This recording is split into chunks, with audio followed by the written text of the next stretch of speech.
অমলকান্তি আমার বন্ধু। স্কুলে আমরা একসাথে পড়তাম।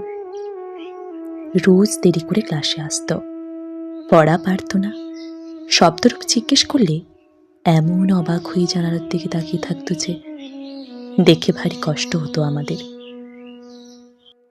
আমরা কেউ মাস্টার হতে চেয়েছিলাম, কেউ ডাক্তার, কেউ উকিল। অমলকান্তি সেসব কিছু হতে চায়নি। সে রোদ্দুর হতে চেয়েছিল। ক্ষান্ত বর্ষণ, কাকডাকা বিকেলের সেই লাজুক রোদ্দুর, জাম আর জামরুলের পাতায় তা নাকি অল্প একটু হাসির মতো লেগে থাকে। আমরা কেউ মাস্টার হয়েছে, কেউ ডাক্তার, কেউ উকিল। অমলকান্তি রোদ্দুর হতে পারেনি। সে এখন অন্ধকার একটা ছাপাখানায় কাজ করে।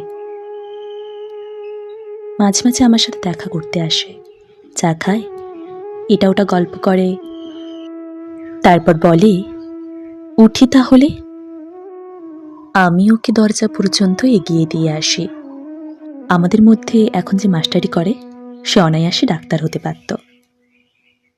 আর যে ডাক্তার হতে চেয়েছিল, উকিল হলে এমন কিছু ক্ষতি হতো না তার।